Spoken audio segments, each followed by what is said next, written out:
Here's this Samsung washing machine and is displaying this ddC message, and it's also beeping from time to time, and it's not continuing the washing. So how to fix it?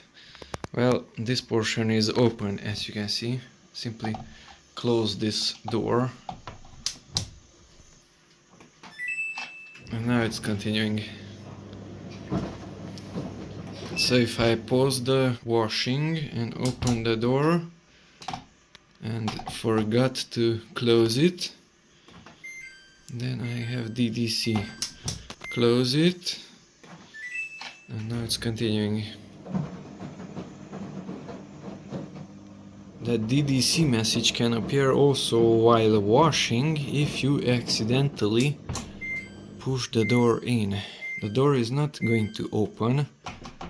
It's halfway open, halfway closed, and although you pushed it back, the error is not going to disappear unless you press the button on the right side, that play and pause button.